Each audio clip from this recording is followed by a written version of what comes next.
Good morning everyone, today we're going to be going through the stat sheet. I'm going to be explaining what every single stat means because there's a lot of stats that people don't actually know how they work or what they actually do.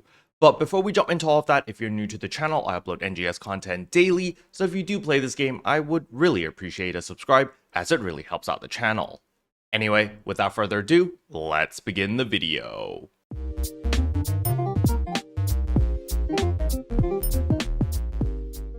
Alright, so the very first thing I want to talk about is how to get to your stat sheet. You simply go to your personal over here and character information and stat information. And over here you can see all of your stats. Now in the past, if you were playing in the Ailio days or Ritem days or even in the Kavaris days, there were certain stats that were not shown. There were a lot of hidden stats. However, Sega has slowly but surely been improving the game, and now we can see a lot more numbers. So the very first thing is very simple, and that is of course battle power. Battle power is not the end all be all, however it is a very good indicator to see, hey, am I geared or not? So let's say that you have 3,000 battle power. That means that there is a ton of room for improvement and that you guys should definitely upgrade your gear. And when you're about at like 4,000, 4,200 battle power, that's a pretty good spot already for a free-to-play player. However, if you really want to go plus ultra and break your limits and go beyond, then of course, you know, you can go up to where I am at 4,400 and above, and that is pretty much in min-max territory. Now, the way that battle power is calculated, it's based off all of your different stats, including your HP, your PP, your potency, your floor adjustment, your damage resistance. It's an accumulation of a bunch of different stats all added together, including your attack stat, by the way. Your attack stat is probably the most important one. But nevertheless, the first thing we need to talk about is, of course, our HP. This one is your health points. Very simple. The more health points you have, the more damage you can take. When this hits 0, you die.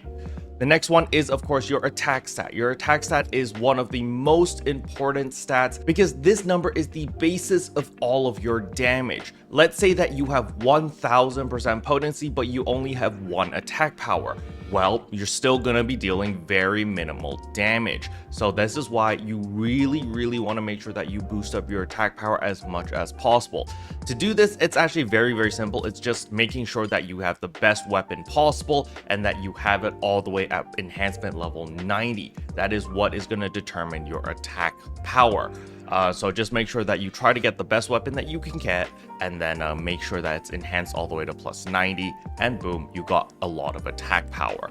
The next thing is your PP, and this is of course your photon points, and your photon points is basically your mana. However, keep in mind that you do need PP to spam regular photon arts as well, other than techniques. Think of techniques as spells and photon arts as skills. So you need PP to cast your skills as well. So this is why PP is incredibly important as well. So even if you say, hey, I'm playing a melee class, I'm playing a warrior class or whatever, I don't need PP.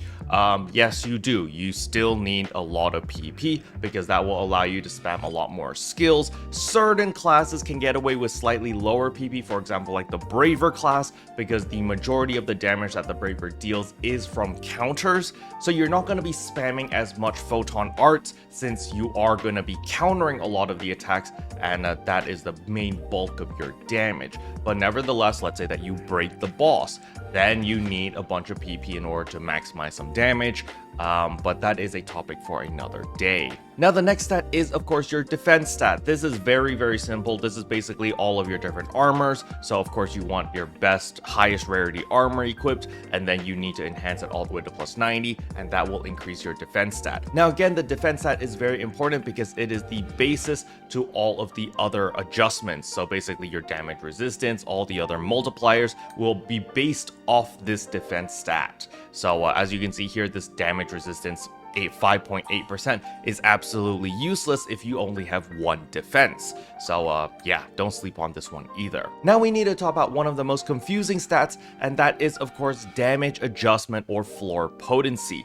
For some reason, I don't know why they call it damage adjustment in the stat sheet, but it's called floor potency through your augments. So for those who don't know, you can get a lot of floor potency through Grand Dreadkeeper 2. As you can see, potency floor increased by 6%. You can also get it from your Addy capsule and of course through the High Stira Domina. However, a lot of people are very confused on what the hell potency floor increase is. If we go back way back into the day, like back in the Alio as well as the Retem days, there was a misconception that people thought that potency floor increase was an increase to your potency damage if you were standing on the floor. This is not the case, alright? If you watched some really old videos that were talking about that, those are false, alright? It's not true. You do not get extra potency by standing on the floor. And that's probably the reason why they changed it in the stat sheet to damage adjustment. So damage adjustment is the range of damage you deal to the enemy. So when you hit the enemy, the damage you deal to that enemy is RNG.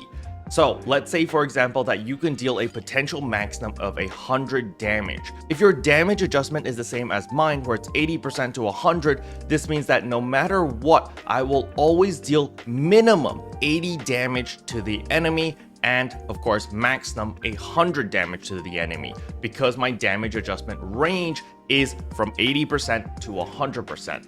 However, if you neglect damage adjustment or floor potency and you have 60% damage adjustment up to 100%, that means when you're hitting an enemy, there is the chance of dealing 60 damage all the way to 100 damage, so the range is a lot bigger. So you might deal significantly less damage if you're very unlucky. And this is why damage adjustment is so important, because it minimizes the RNG involved, because you're just going to be dealing a lot more consistent damage the higher your damage adjustment is.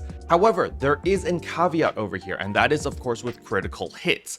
If you have incredibly high critical rate and you always crit, then you do not need to care about damage adjustment. The reason I say this is because whenever you crit, you always deal 120% of your damage. It's always 120% of your damage, and it will never fluctuate.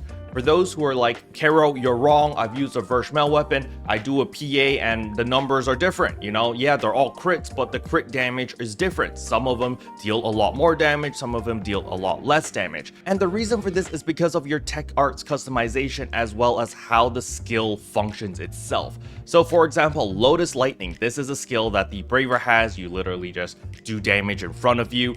And as we can see here through my tech arts customization, PA first stage potency plus 10%, PA second stage potency plus 5%, and then PP cost plus 5%. So basically, every time that I cast Lotus Lightning, I will be dealing different amounts of damage, because the base potency whenever I cast this skill is going to be different depending on what charge I'm at. As you can see, it says right here, potency is 400. So without any of my tech arts customization, by default, I will deal 400% potency when I cast Lotus Lightning. However, the way that the Braver works is there's different stages of potency depending on what charge you're at of your skill.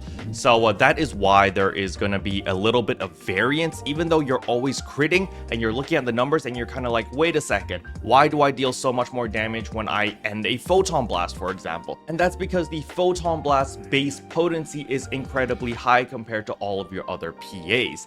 And that is why you're going to see some variation in your damage numbers, even though you're critting all the time with certain weapons such as the Vershmel weapon, which guarantees that all of your attacks are always going to be critical hits.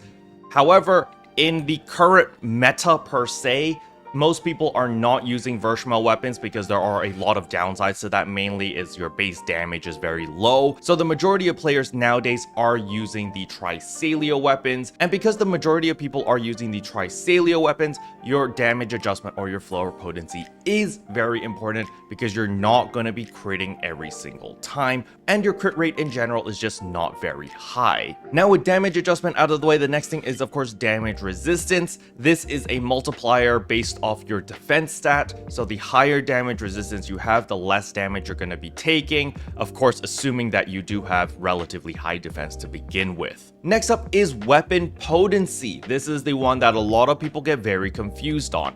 Weapon potency is divided into 3 different categories. You have melee potency, you have range potency, and you have technique potency. depending on what class you play and what weapon you're using, you're gonna need a different type of potency. So the easiest way to determine whether you need melee, range, or technique is looking at your weapon. So as you can see, when we look at my katana, it has a little katana symbol, and because it has this orange background, it means that this weapon scales off melee potency.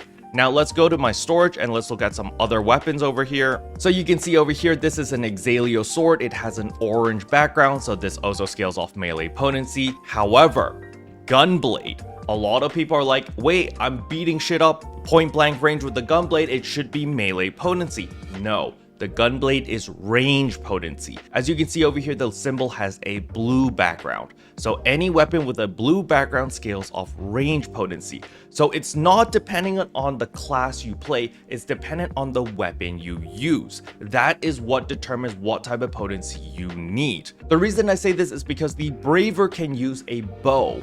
A bow requires range potency versus the katana uses melee potency, alright? Now, Bravers and Bouncers are a special case because they do have a special tree in their skill tree which allows them to share whatever higher potency they have between the two stats. So for example, over here again, we go back to our stat sheet, you can see that my melee potency is 305%.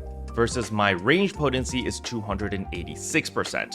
Well, I have a skill in my skill tree which allows me to convert my melee potency into range potency when I use a bow, but it only applies to the bow and it doesn't apply to any other range weapons. This is like a Braver exclusive type of skill, and then the Bouncer has its own ability where it can change technique damage into melee damage and melee damage into technique damage. Alright, so certain classes do have that special ability so that you can just hyper focus on one potency alone, and that way you don't have to split your resources between two potencies. But again, it depends on the weapon you use. Alright, now for another example, as we can see over here, the jet boots, you can see it's got a yellow background. Even though you are physically kicking the enemy with your jet boots, it is not a melee weapon. It is a technique weapon because it has that yellow background, and of course Harmonizer is also yellow. So you basically just want to go down the list depending on what weapon you're using. You just want to double check by looking at the little symbol over here, making sure that whether it's red, blue, or yellow, if it's red it's melee potency, if it's blue it's range potency, if it's yellow it's technique potency. Alright, and that will determine what stat you need to focus on in order to build up your potency, because remember, your potency is multiplicative and it's based off your attack stat. High attack stat with high potency equals lots of damage. But you also need to care about the damage adjustment because this is the range of damage that you can deal. So, you want to get this as high as possible as well so that you deal consistent damage and you're not at the mercy of RNG all the time. Alright, next up is of course all of the ailments. So these are all of the different debuffs that you can get when the enemy hits you. So there is the 6 basic ones over here, such as burn, freeze, shock, blind, panic, and poison. These are the 6 basic ones that were available even back in the base game. However, just because you're on fire, there are some special effects that actually happen. So when the enemy uses a fire attack and you start burning, first of all, your HP is gradually going to reduce over time, but more importantly, your damage is reduced. As you can see, your attack stat will be decreased by up to a 10% decrease in total damage. So this is definitely something to keep in mind that, hey, when you're burning, you will be dealing less damage since there is this debuff that will happen other than, of course, losing HP. There is an exception over here. The exception over here is if you have the EX augment, which sets yourself on fire. That one, you just lose HP and you do not have the attack decrease debuff, alright? However, also understand that even though you're burning, there is stacks of burns. So it goes from level 1 all the way to level 5. At level 5, you lose 1.5% of your maximum HP every second. It's actually, it's pretty substantial, so you do need to be a little bit careful about that. The next debuff is freeze. This one is relatively simple. You're frozen, you can't do anything, and you're just like a block of ice for 3 seconds. And yeah, so nothing special about that. The next one is Shock. This one I do not like. This one is very annoying, by the way. So this basically, you get this like electric aura around you, and then every 6 seconds there is a 10% chance of knocking you to the ground. It's basically like a knockdown. However, again, there are different levels of this. It can get all the way up to level 5, where there is a 16% where you get knocked down every 4 seconds. This one is incredibly annoying, especially when it stacks up all the way to level 5. The next one is Blind, so when you get hit by a wind attack, and this basically just increases your PP consumption up to 30% when you get 5 stacks. Very, very annoying as well. However, by far the worst one is Panic. So there have been times, I know some newer players, when they get inflicted by Panic, they're like, my controller's not working, my keyboard's broken, what happened to my controls? Because Panic literally hijacks all of your inputs. So normally if you want to move forward, it might move you backwards, it might move you sideways. There's never a consistent, it doesn't just invert your controls, it randomizes your controls. So this one is by far the worst one, because when you get Panic, you're just like, well, I guess I'll die now, because all of your inputs are absolutely messed up, and it is very, very difficult to play. Now, you know, it's not impossible to play, but there is some mental gymnastics involved. And the last elemental debuff is, of course, Poison. Poison is very, very simple. You're just going to lose HP over time, and at 5 stacks, you do lose 5% of your max HP every 3 seconds, so that is also pretty crazy. However, as you can see here on our stat sheet, there are more than 6 debuffs. There's this new one down here. What on earth is this? And well, we actually had to come to the PSO2 NGS official website to see what the heck that is, and that is Injury, maximum HP reduced. So I'm sure there have been plenty of times where you've seen your HP bar suddenly turn red and you lose like 25% of your HP, and when you try to heal yourself, it won't heal over that. You know, your new maximum HP is now 75% of your maximum HP. That is injured. So it is pretty annoying. A lot of starless enemies have the ability to cast Injure on you when they hit you with different attacks, so you do need to be a little bit careful, and that is what this symbol is. So by building up all resistance, it basically allows you to resist all of these status ailments when the enemy tries to apply it on you, or when you get hit by a certain attack or certain element. Now, there are builds where you go really deep in the negatives, where you have negative status ailments, where it becomes more likely that you do get affected by all of these different status ailments. Now, there is a caveat over here, just like everything else, and that is you can only be affected by one status ailment at a time. So let's say that you have the EX augment that sets yourself on fire whenever you spend X amount of PP. That means you're always gonna be burning. So let's say that you get confused and you're like, oh no, this run's botched, we're screwed. No, because the moment that you reapply that burning debuff on you, it will override the Panic. So if you have that EX augment, you're pretty much immune to all debuffs, because you can only have one debuff active at a time, and it's always going to be burning because you're applying that burning debuff on yourself the moment you spend any amount of PP. So, you know, if you do have that EX augment, and if that is something that is in your regular rotation, then you can actually go pure negative everything on the resistances over here in order to gain more potency or more HP or more whatever stat that you want. And the last stat over here is, of course, the harsh environment resistance. This doesn't apply to anything other than the Gorge at the moment, and nobody really farms out the Gorge right now. Basically, this was a mechanic that they introduced back in Kavaris, where you needed to have a certain amount of resistance to farm in a certain area, or else you would just randomly take damage and get frozen and just die in general. However, they have added new mechanics into the Gorge area where you can get this buff that makes you immune to the harsh environment.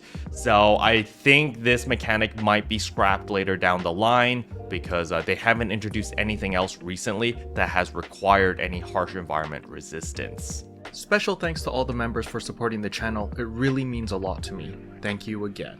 But yeah, that's all I wanted to cover in today's video. Hopefully you guys found it helpful. If you did, I would appreciate a like and a subscribe, and I'll see you guys in tomorrow's video. Bye.